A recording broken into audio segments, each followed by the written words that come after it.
Buenas tardes, si os parece bien vamos a empezar el acto. Creo que nunca he visto la Casa de la Viga para la presentación de un libro tan animada. Y eso dice mucho porque, bueno, aunque no tuve el placer de conocer a don José María, sí es verdad que las referencias que tengo de él y ver cómo está hoy esta casa ya dice de qué figura estamos hablando. ¿Se me escucha ahora mejor? Sí. Gracias. Sin duda, cuando José María, hijo, se aparece en mi despacho hablándome de este libro y le echo un vistazo, sin duda no sé, creo que le di casi la respuesta en el acto de que era un libro que merecía la pena ser publicado. Porque no estamos hablando de un libro, de una catalogación al uso, de ventas y ventorros, sino que estamos hablando de un libro que donde mejor se conoce aquí porque habla del paisaje, de nuestro paisaje, de nuestras profesiones, de nuestras tradiciones, de la tradición oral que nos acompaña. El libro es una virguería. Y estoy acompañada en la mesa por don José Camero, el director de la UNED, y me consta que es amigo personal de don José María, y quien ha revisado y ha estado muy encima del libro. Y José María Martín, hijo de José María Martín Perozo, que bueno, no está solo en calidad de hijo del autor, sino también que me consta que la familia ha cuidado y ha terminado esta obra poniéndole las últimas piedrecitas de la joya, ¿no? Han estado terminando minuciosamente esta obra, que es una obra de orfebrería, y me alegra pues bueno ver en manos de muchos de vosotros este libro que seguro que vais a disfrutar. Yo sin más, como digo, hoy no creo que sea mi día, sino es el día de don José María y de la gente que ha hecho posible este libro. Así que sin más le doy la palabra a don José Camero. Muchas gracias, buenas tardes. Queridos amigos, para mí es una gran satisfacción participar en este acto, que bueno, nos ha llevado ya cierto tiempo, pero es realmente bonito poder presentar una obra que se refiere concretísimamente a todo lo que es el entorno de Pozoblanco y el valle, ¿no? En general, ¿no? Sin más. Creo que esto es lo más importante. Tenemos una obra y, por supuesto, tengo que agradecer al Ayuntamiento que haya decidido, pues bueno, la edición de esta obra. Y en este sentido, pues creo que todos podemos congratularnos, ¿no? La obra nace de una idea hace ya bastante tiempo, de un momento en que yo invité a José María Martín Perozo a que nos diese una lección inaugural en la delegación que del centro de la UNED tenemos aquí en Pozoblanco. Bueno, él, después de más de una conversación, pues ya me dijo, bueno, voy a hacerlo y demás. Y a mí el tema, la verdad, me agradó muchísimo, porque era además un tema no manoseado, era un tema muy sencillo, asequible, y trataba cuestiones, situaciones en las cuales muchas personas de Pozoblanco y del Valle habían estado, seguramente habían vivido todo aquello. Bueno, pues ese fue el génesis del libro. Entonces yo le dije, José María, dame lo que tengas para la preparación de esta conferencia, porque vamos a publicarlo, sino como una obra, digamos, exenta, como un libro propio, bien, dentro de lo que era la publicación del centro de la UNED de Córdoba, que teníamos una revista, la revista Almirez, pero claro, se pasó el tiempo y luego se torcieron también circunstancias y bueno, el hecho cierto es que por fin ya, bueno, el pobre José María, que en paz descanse, pues bueno, desapareció. Y el tema quedó ahí colgado y yo le insistí mucho a su esposa, Julia, y a su hija Sofía también, para que este tema pudiésemos llevarlo adelante. A mí me parecía que era realmente importante que pudiésemos sacarlo adelante.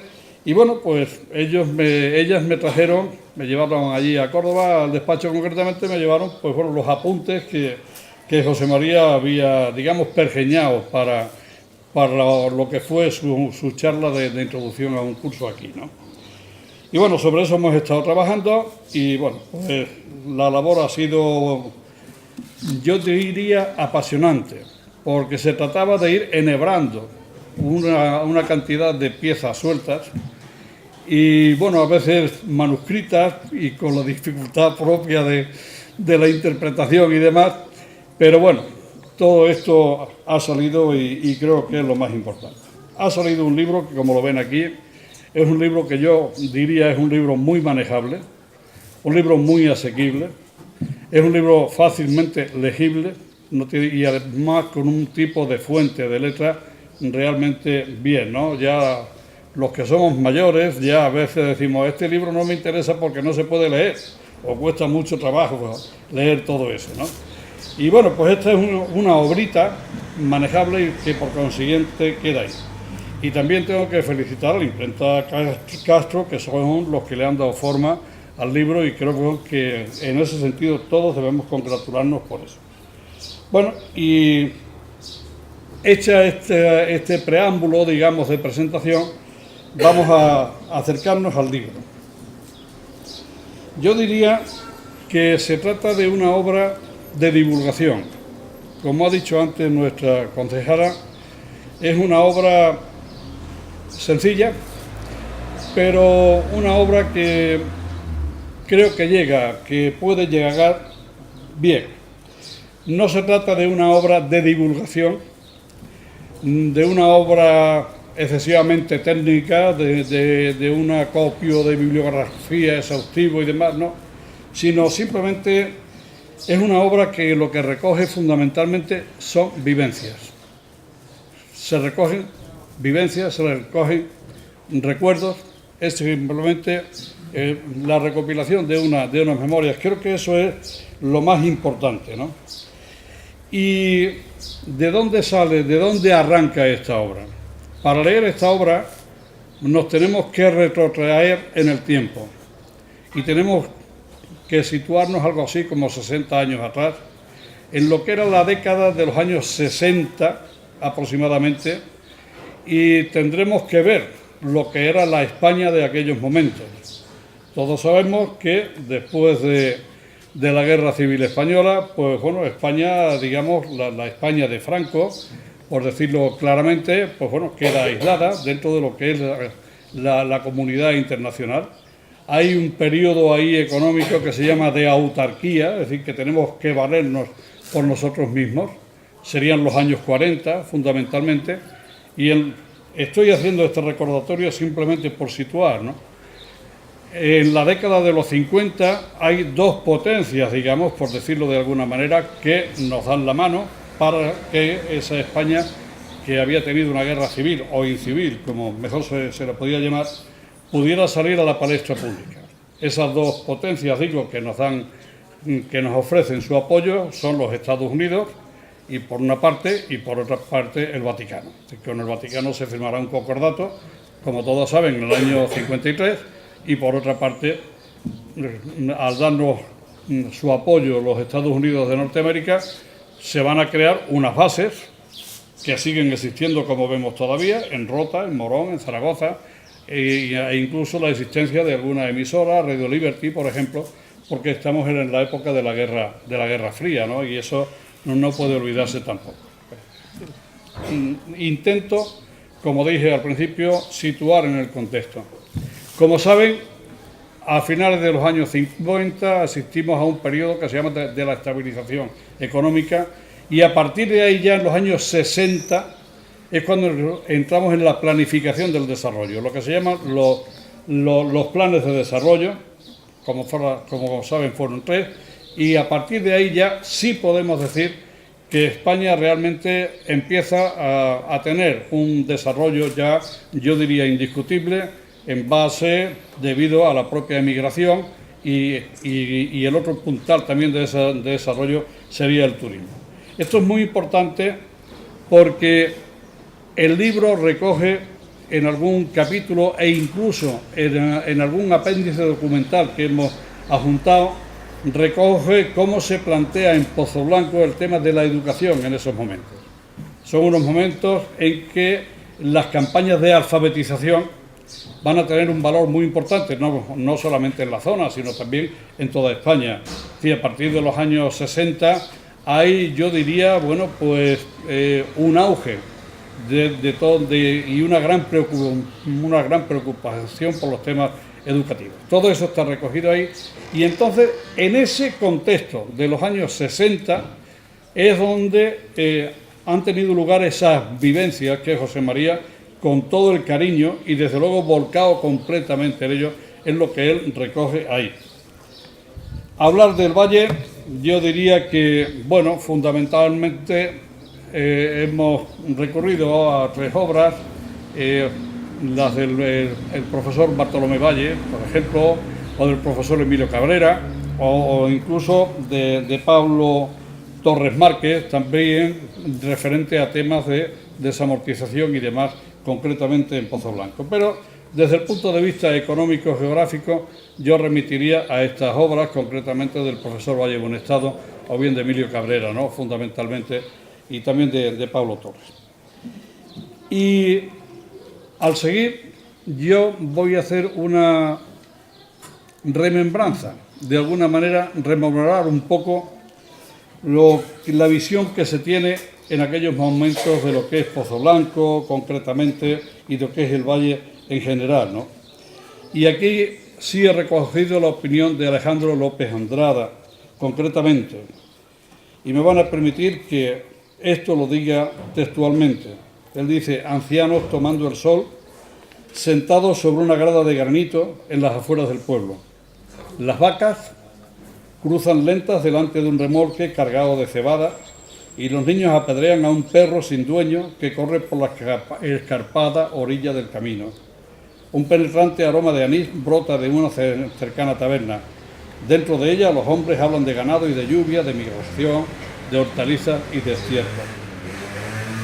Y dice: oscuros campanarios de mi valle, ojos de luna y granito vigilantes del amable cal que se derrama sobre el perfil de unos pueblos de oro y nieve. Un campanario marca el ritmo de mi pueblo. El valle es una mano gigantesca y suavísima, arrugada por el granito y las encinas. Tiene pequeñas venas, riachuelos y arroyos tristes que la cruzan desconsoladamente. Como anillos de piedra son los puentes, como animales pétreos e inmóviles que descansan sobre el sueño gris del agua. Algunos puentes respiran la humildad que les concede el paisaje donde habitan. Eran los ángeles guardianes de aquel campo que aún era libre y no sabía de alambradas ni conocía el abandono de las tierras. Y termina: qué lejano está todo, cómo ha cambiado la vida, se fueron extinguiendo las tradiciones, las costumbres familiares, la filosofía popular, la amistad vecinal y el amor limpio. Sí, es verdad. Hoy los pueblos se parecen algo más a las ciudades. Las discotecas, los pubs, el pasotismo y los vicios. Es una verdadera lástima que la vida en los pueblos se haya ido degradando. A pesar de todo, yo sigo menospreciando la ciudad y alabando la vida silenciosa y humilde de los pueblos. Bueno, esta es la opinión de Alejandro López Andrada, sin más, ¿no? ¿Cómo situaríamos dentro del campo por su temática, dónde podríamos situar esta obra? Yo diría que es una obra polivalente, porque es una obra que se puede llegar a la que se puede llegar desde el punto de vista de la antropología, desde el punto de vista también de la sociología, desde el punto también de la psicología, e indudablemente es una obra histórica. Ahora bien, es una obra de historia Yo al principio he dicho que no se trataba de una obra de gran erudición, de gran aporte bibliográfico.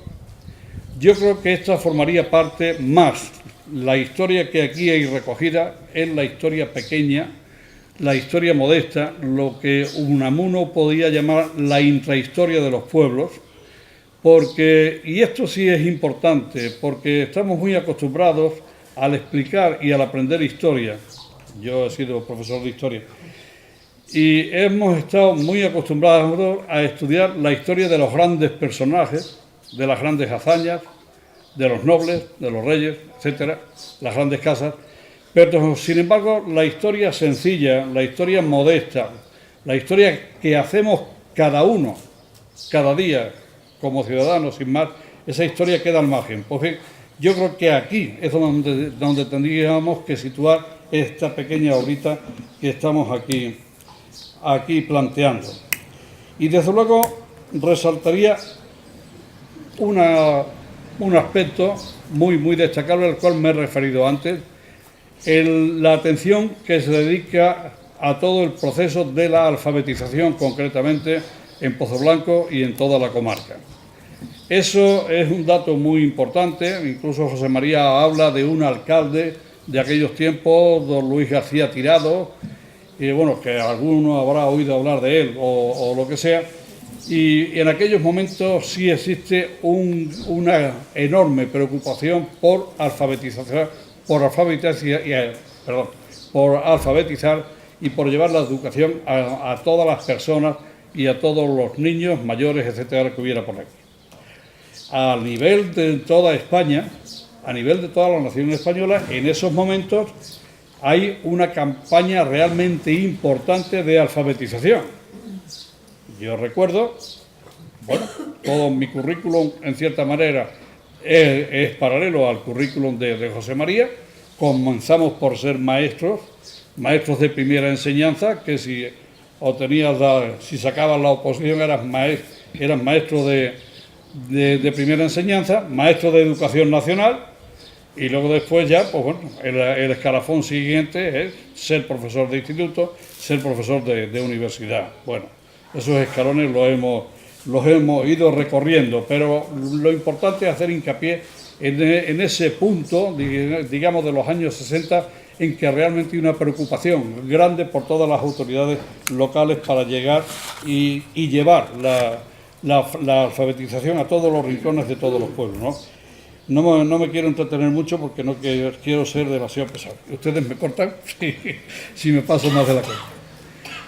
Un aspecto a destacar en esta obra es la utilización de un vocabulario, la utilización de unos términos en buena parte ya desaparecidos, en buena parte ya obsoletos, sencillamente porque ya, como todos sabemos, la lengua es algo vivo, que va evolucionando y que van naciendo palabras a medida que la cultura y que la gente y que todo el mundo va avanzando. Pero, claro, hay un montón de palabras, de vocablos que se quedan por ahí rezagados y que se pierden. Aquí están recogidos totalmente, ¿no? Y entonces eso sí que considero que es un valor realmente más que importante. La obra la hemos dividido en dos partes. Una primera parte en que trata sobre la vid y el vino. Su título es Las últimas ventas y ventorros de Sierra Morena. Así que indudablemente el término venta, ventorro, ventorrillo, junto a ello la taberna, todo esto forma parte de un tótum que indudablemente se refiere a lo mismo. Tanto la taberna como la venta, como el ventorro, etcétera, son lugares, digamos, de convivencia. Son lugares, bueno, donde se puede departir, se puede charlar, a veces se puede discutir también, pero quizá lo que más define a todos estos lugares sea la convivencia. Y como elemento fundamental en esta convivencia, obviamente hemos de hablar del vino, ¿no? Entonces, claro, hablar de la vid y hablar del vino es algo absolutamente fundamental. Yo no me voy a entretener porque en detallar todo lo que aquí se contiene sobre el vino, porque José María se mete en lo que es, él se adentra en lo que es el tema del vino y empieza a hablar de las cualidades del vino, lo bueno que es, lo pernicioso que es si se toma en demasía, etcétera, etcétera. Pero indudablemente una taberna no tiene sentido si no tiene vino, o una venta no tiene sentido si allí no se va a compartir, ¿no? Y se va a compartir bebida también, ¿no? Entonces él sí recoge aquí algunas frases también importantes que han formado parte incluso de la historia, ¿no? Así que algunos latinajos, ¿no?, que él dice sobre el vino, ¿no? Por ejemplo, ¿a quién no hicieron elocuente las copas abundantes? El vino que se bebe con medida jamás hace daño, dijo Cervantes. Una santa bota de Alaejos abrigan más que los tapices del rey de Francia. La penicilina cura a los seres humanos, esto lo dijo Fleming, no es mío, cuidado. La penicilina cura a los seres humanos, pero el buen vino los puede hacer felices. O sea que todo tiene su encaje. El vino alegra el ojo, limpia el diente y sana el vientre. Vino que del cielo vino, y vino con tanto vigor que hasta el hombre inculto y el docto letrado se vuelve predicador. Si Dios en su infinita bondad aquí bebiendo nos tiene, será porque le conviene, hágase su voluntad. Que no en vano en un cristal, a tal hora y a deshora, el vino es un buen amigo del que ríe y del que llora. Viene el vino, si conviene cuando viene, o hago yo que me convenga, que venga porque conviene. Mal por mal, más vale la taberna que el hospital. Lo dice el padre prior. Clases de vino solo hay dos, el bueno y el mejor. Y algunos refranes también sobre el vino, como por ejemplo, beber y comer son dos cosas que debes hacer. Comer sin vino, comer mezquino. Contra el catarro, cama, pluma y jarro. Ajo curado y vino puro pasan el puerto seguro. Sopa en el vino no emborracha, pero alegra a la muchacha. Bueno, y a partir de ahí ya, haciendo estas referencias al vino que él dedica todo un capítulo que yo invito simplemente a que se pueda leer sin más, ¿no? La segunda parte ya nos adentramos en lo que es específicamente de ventas, ventorros y ventorrillos. Y hay una alusión a algunos oficios en el recuerdo. Esto es un apartado dentro de esta obrita realmente simpático y realmente yo diría cariñoso, ¿no? Porque aquí se habla de unos oficios en el recuerdo, concretamente el de los carboneros, por ejemplo. Hoy ya esto es algo prácticamente inexistente. Pueden quedar quizás como muestras más dignas de museo casi que otra cosa, pero indudablemente eso son profesiones que ya desaparecen. Los gañanes, por ejemplo, es algo que ya también empieza a desaparecer, vamos, que ya prácticamente no existe, porque ya incluso la propia ganadería ya queda estabulada y ya se lleva de otra forma completamente diferente. Pero hay una figura en la cual me quiero detener un poco más, es la figura del arriero. El arriero ha sido una figura realmente emblemática, porque ha sido, pues como todos sabemos, la persona que ponía en comunicación unas partes y otras, y podía poner en comunicación desde el Valle de Alcudia pues prácticamente hasta las tierras de la campiña, ¿no? Y es una persona que traía, que llevaba, que trasegaba, pero que indudablemente era un nexo de unión entre unas personas y otras. Y en estos tres oficios, tanto en el de carboneros como en el de gañanes, la figura del arriero tiene un peso especial, ¿no? Y aquí hay también algo importante, porque esta figura hoy también es una figura prácticamente desaparecida. Yo creo que podemos darla por desaparecida sin más. ¿Por qué? Sencillamente porque el auge de los transportes, la modernización de los transportes, el empleo de nuevos medios de comunicación, la realización de nuevas vías de comunicación, pues indudablemente acabaron con todo lo que era un trasegar por caminos y veredas que prácticamente eran todos de tierra y no existía el cemento ni el hormigón por ninguna parte y mucho menos el camino de hierro. Hay una referencia así muy clara al siglo XVIII, cuando se empiezan a hacer ya digamos las primeras carreteras con aquella técnica macadam y compañía, y la aparición ya por consiguiente de unas vías mucho más rápidas, mucho más firmes para poder transportar, para poder digamos simplemente cambiar de sitio, de domicilio y demás, y de poder transportar todas las mercancías que se llevaban.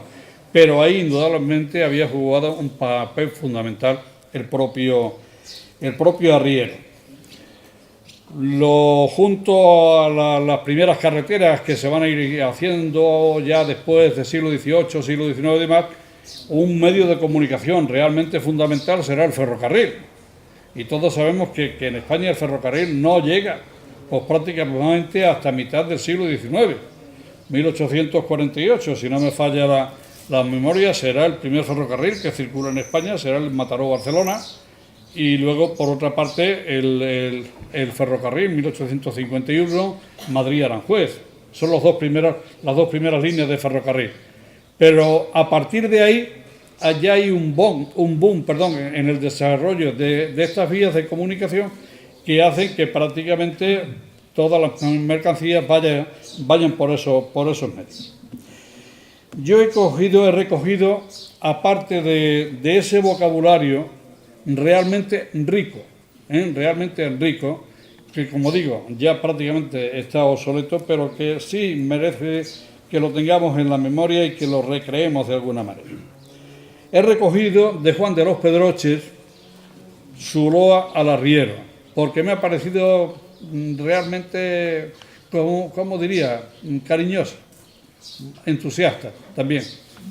La loa al arriero, que dice: si yo naciera otra vez, quisiera ser arriero, ni fraile, ni torero, ni poeta, qué tontería. Aún antes que la perdiz anuncie el claro del día, ya viene por los caminos la primer copla, la mía.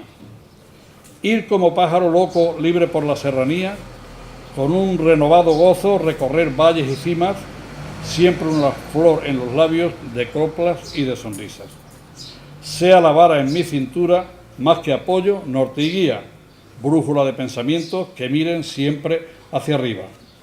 Baticolas y ataarres, bordados en sedas vivas, cascabeles y madroños del cabezal a la cincha. Y el liviano, una campana de oro o plata que tendría, que me anuncie a quien quiere y le anticipe alegrías. Ir despertando alboradas, ir trasnochando vigilias, en jubiloso acarreo de ensueños y fantasías. Tener una novia guapa en cada faneguería. Ay, si naciera otra vez, buen arriero sería. Otro capítulo que también se dedica en la obra es el referente a lo que era la iluminación concretamente y el alumbrado. Estamos hablando de una época en que a muchos sitios no había llegado la luz eléctrica. Hoy tendríamos muchísimos problemas y tenemos muchísimos problemas cuando se corta esa fuente de energía por algún motivo y tenemos un problema realmente horroroso. Pero antes esto no existía. Sobre todo que lógicamente hablamos en ventas y todo lo demás. El frigorífico, en la mayoría de los casos, era el propio pozo. Y ahí se podía conservar incluso la propia verdura, la propia fruta, y salía a una temperatura realmente ideal. Yo comento estas cosas porque incluso desde pequeño, uno ya es muy mayor, pero lo hemos vivido también, ¿no? Entonces son cosas que para las nuevas generaciones suenan un poco raro, pero que indudablemente estaban ahí, ¿no? Entonces, el uso de candiles, por ejemplo, de lámparas de carburo, de Petromán, que se decía también, ¿no? Bueno, pues era una cosa normal. Y además era muy importante tener que adaptar tu jornada, digamos, laboral, tu jornada vital, a lo que era el horario solar, porque lógicamente ya no te mantenías de noche como ahora podemos hacerlo, ¿no?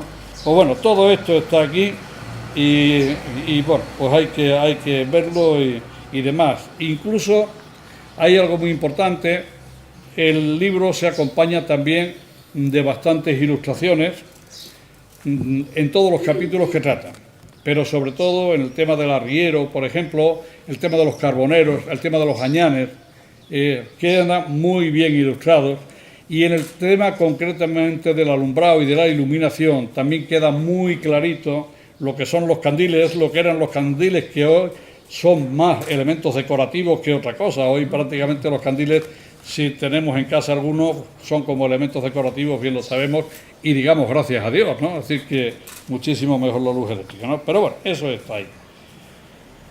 Y luego ya entramos en otro apartado que ya se refiere concretamente a las últimas ventas y ventorros y demás.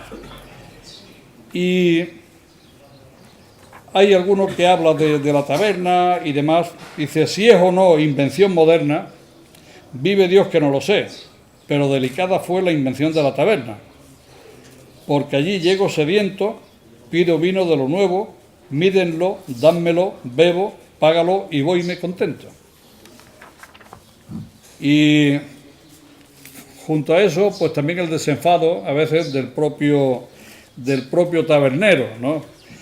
Leo algo que reza ahora mismo en la puerta de alguna taberna y dice, está, y se puede comprobar, abrimos cuando llegamos, cerramos cuando nos vamos, y si vienes y no estamos, es que no coincidimos. Más claro, imposible, ¿no? Así que, bueno. Luego, en el libro se citan del orden de 20, son 22 ventas y ventorros en total, los que quedan aquí recogidos. Yo creo que no, hombre, que no se trata de... Pero bueno, de todas formas, en la carretera del Cerro de Ovejuelos se cita la venta de la chapa, el ventorro de Inés y Sales y de Inés Plazuelo, Pataperro, el Zoleja, las Mazas, Cepas, Pinero, Tolillo, Villafatigas, la venta del Cantaor, la venta de los Ruices, el Caldero, los Claveles, la venta de Arenales, los Narváez, la venta del Lopillo. Son nombres que, bueno, algunos sonarán, otros no sonarán, pero bueno, que indudablemente forman parte. Esto no lo olviden porque esto sí es importante. Esto forma parte de nuestra historia, ¿sí? Es la historia del pueblo y de la comarca. Entonces, bueno, eso queda ahí. Luego en la carretera de Pozo Blanco a Villa Harta, el ventorro Altamira, el ventorro de Gervasio, la venta Forrete, el Tumba, Miguel el Fraile, los Carrillos, Felicillo los Correos y luego el ventorro de la Maña. El ventorro de la Maña tiene para José María una significación muy, muy especial porque ahí ha tenido que estar pasando gran parte de su vida. Eso está claro porque hace unos retratos realmente impresionantes de la propia Maña, porque ya no solamente te habla de, digamos, de su morfología, ¿no? de lo que era su tipología física, sino incluso de su propio carácter, del mal genio que tenía y luego de lo hacendosa que era, que limpiaba aquello, que dejaba todo como los paños del oro, ¿no? Que dice mucha gente por ahí, y que desde luego hay del que se atreviese a pisar aquello en el momento que estaba recién limpio, ¿no? Y bueno, la Maña, la verdad que es una persona a la que él trata con muchísimo cariño, reconoce que era un temperamento maño, pero además de estos maños, digamos, a fondo, pero bien, en el fondo le tiene mucho cariño y muchísimo respeto, ¿no?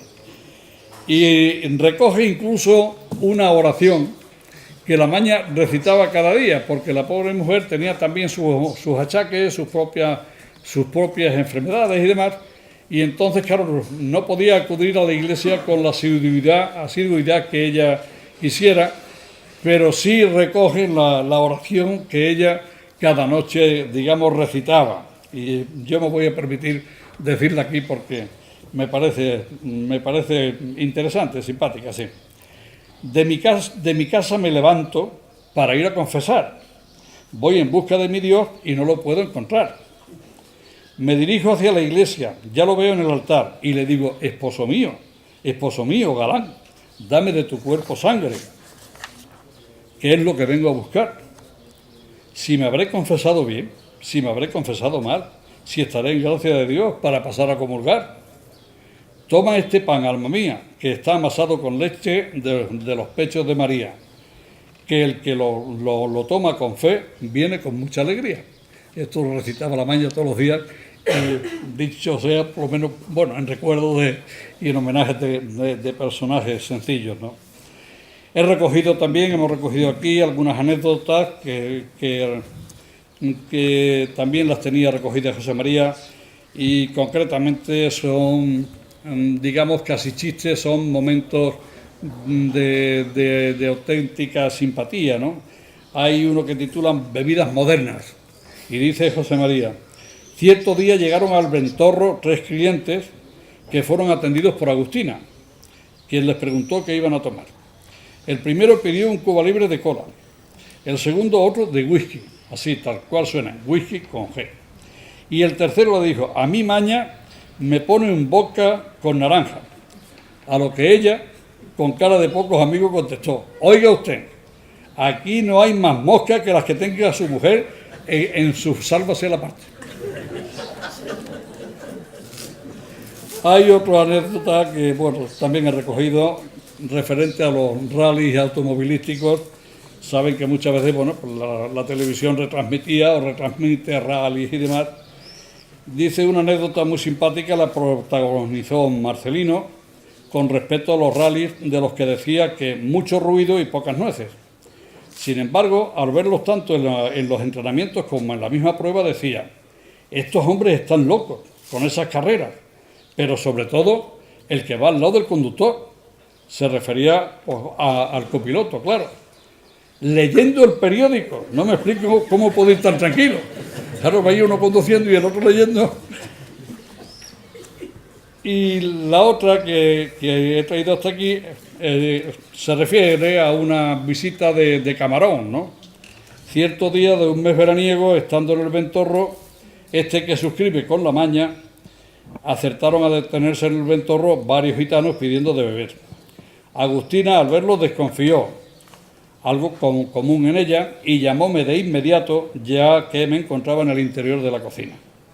Hice acto de presencia y acto seguido departimos amigablemente durante un largo periodo de tiempo, comportándose correctísimamente los recién llegados, hasta que una vez saciada su sed, prosiguieron su camino hacia Pozoblanco.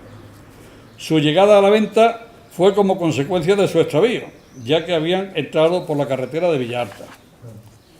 Resultaron ser Camarón y sus compañeros que iban a cantar a Pozoblanco, al cual no conocía y mucho menos a sus compañeros. Ya en Pozoblanco dedicaron al Ventorro esta canción que dice así: hay camino, camino, camino de Pozoblanco, había una tabernita con vino blanco, échame usted otro traguito, vengo najando. No ha catado nada. Bueno, aquí quiero terminar porque no quiero extenderme más. La obra se completa con unos apéndices documentales, creo que son también muy interesantes. El primero de ellos referido a la Mesta. Como saben ustedes, la Mesta, pues bueno, la asociación, digamos, de ganaderos creada ya en 1273, si no me equivoco, bajo el mandato de Alfonso X el Sabio. Y bueno, aquí ha tenido su total protagonismo. Todavía en algunos momentos eso que era la transhumancia, pues indudablemente sigue practicándose ya de otra manera completamente diferente, pero sí es importante que se haya recalado ahí, que se haya dedicado un capítulo aunque sea una cosa muy somera, muy concreta. Pero José María ahí recoge todo un vocabulario, tanto de personajes como de aperos, como de guisos que se utilizan y que se utilizaban por todos los pastores y demás de la Mestre. Creo que es muy importante. Otro apéndice documental está sobre el anís y el aguardiente. Intenta hacer una historia del anís, del aguardiente y demás. Luego, otro capítulo importante también que se ha recogido es el de las vías pecuarias. Las vías pecuarias que existían en todo el término municipal y que indudablemente creo que es un punto de referencia porque, claro, lógicamente esto se pierde. Y por último, el otro apéndice documental es el referente a la alfabetización. Realmente importante porque lo que aquí hace José María es retratar en qué estado se encuentra la educación en Pozoblanco, concretamente en torno al año 1963. E incluso recoge a algunas actas municipales en las cuales se da cuenta de qué tipo de escuelas se van a montar, cómo se va a tratar al cuerpo de profesores, es decir, a los maestros, qué tipo de escuelas de temporada, escuelas estables, e incluso en aquellos momentos hay tal preocupación, yo creo que hasta las fuerzas de orden público, léase, por ejemplo, la Guardia Civil, el propio capitán de la Guardia Civil asiste a esa reunión del ayuntamiento, e incluso las fuerzas de orden público e incluso la guardería rural también se ofrecen para ir haciendo, digamos, un recuento de cuántos analfabetos podían existir en todas partes y desde luego procurar que desde pequeñitos y se asistiera a la escuela con interés y que incluso, por supuesto, los padres pues fuesen los primeros en estar volcados en todo esto, ¿no? Bueno, pues esto es, grosso modo, lo que da de sí esta obra. Yo vuelvo a dar las gracias al ayuntamiento por haberla sacado y desde luego aplaudo también la propia edición de la misma que ha hecho la imprenta Castro. Creo que esto también es importante. Y quiero terminar simplemente, si me permiten, leyendo unas conclusiones que he añadido al final de esto. Pero digo hasta aquí lo recogido, esbozado y elaborado y demás por nuestro querido amigo. Pero ese muestrario se enriquece por su propio contenido, es decir, por la cantidad de temas planteados, cualquiera de los cuales serviría para llenar por completo la lección a impartir, dado su interés y vigencia, ¿por qué no?, en estos momentos, puesto que si parecen lienzos desgajados, inconexos entre sí, nada más alejados de la realidad, ya que en su funcionalidad están todos interrelacionados. Aquí se enlaza el pasado remoto con el tiempo de la generación recién superada. Se incardina, como en el hilo de la madeja, lo medieval con lo más cercano de las centurias próximas pasadas. Se pasa del medievo a la edad moderna, del siglo XIII a los siglos XVIII y XIX, para recalar en el XX, llegando hasta ese momento en que España, la sociedad española, va dejando atrás el lastre de los tiempos pasados, del atraso ancestral que creemos no exagerar, pervivió hasta la década de los 60 de la pasada centuria, en que, como hemos manifestado en páginas anteriores, empezamos a caminar por la senda del desarrollo y de la modernización. Esa lección trasciende lo puramente histórico para adentrarse en un planteamiento sociológico y antropológico que bien podría constituir la base sobre la que asentar estudios posteriores. Esto lo digo con total convencimiento. El libro, en definitiva, es una invitación a que estudiosos que vengan ahora, que tengan interés por estos temas, puedan, digamos, mojarse y meterse en este tipo de temática, en los que se ahondase lo más posible en nuestras formas de vida, en nuestra sociedad en definitiva, y nos permitiese analizarla con un mayor grado de profundización. Por todo esto, sin deber extendernos más por razones obvias, resaltamos el valor e interés de los temas planteados, que aunque aparentemente inconexos, forman parte de un todo aglutinados por las vivencias de quien hace su planteamiento. A modo de recapitulación, aplaudimos y resaltamos el trabajo del profesor Martín Perozo, en paz descanse, y claro está, animamos a que el testigo que se refleja en las páginas que anteceden sea recogido por otra persona deseosa de adentrarse en nuestro pasado, en la realidad apasionante de nuestras vivencias sencillas, cotidianas. Como final, nuestro agradecimiento a los familiares de nuestro amigo José María, su esposa e hijos, en especial a Sofía y José María, quienes desde el primer momento acogieron nuestro ofrecimiento de hilvanar estos folios, cediéndonos los originales ya elaborados por su autor. Y ahora, visto el trabajo en su conjunto, pues bueno, que lo disfruten y nada más. Yo animo a que se lean. Muchas gracias.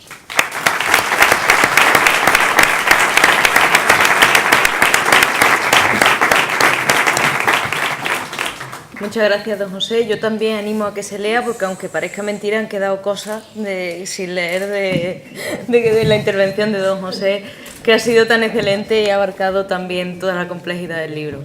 Que no quería que se me escapase, que estaba pensando mientras él hablaba que algunas de esas anécdotas han debido de pasar donde estamos. Estamos en una antigua taberna. Curiosamente sirva como que sin pensarlo mucho estamos en uno de los sitios de esos marcos de los que habla don José María. Y ya para terminar le doy la palabra a José María Martín, que le voy a rogar sea breve por una razón que no hemos previsto iluminación adicional. Nos vamos a quedar a oscuras. Así que, José María. No te preocupes, que seré breve. Bueno, buenas tardes a todos. La verdad que para mí es una satisfacción estar aquí esta tarde. Primeramente agradeceros toda la presencia, porque sé que las horas eran un poco introspectivas porque hace mucho calor y por la fecha que son, que es julio, muchos estáis de vacaciones y los que no, pues casi. Agradecer a todas las personas que han colaborado en el libro, tanto fotografiando como recogiendo información complementaria que nos había faltado, y sobre todo también a Pepe. Cuando hablé con Pepe no tenía fe en que esto hoy pues estuviese aquí presente, ¿no? Sin embargo se ha hecho realidad, y gran parte de culpa pues la tiene él, ¿no?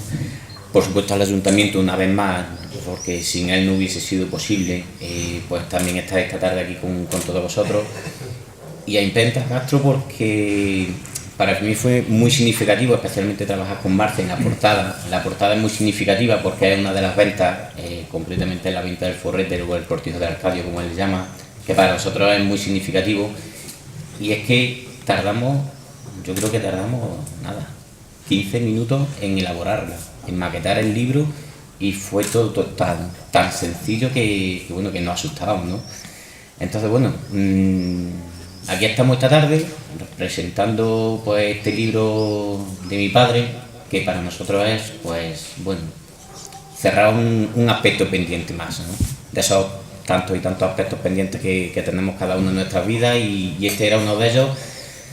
Hoy estamos aquí simplemente para rendirle pues tributo a su recuerdo más que otra cosa, ¿no? Yo creo que con este libro lo hemos conseguido. Yo espero que lo disfrutéis. Yo lo he leído también, y la verdad que me queda también muy sorprendido con muchas de las anécdotas, que yo creo que he debido de participar en algunas, lo que pasa es que no tenía mucha conciencia de ellas. Pero bueno, disfrutarlo porque es muy fácil de leer y sobre todo es muy vivencial.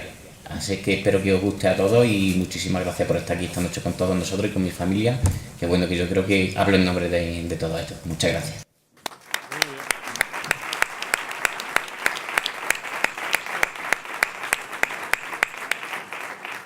Pues muchas gracias a todos.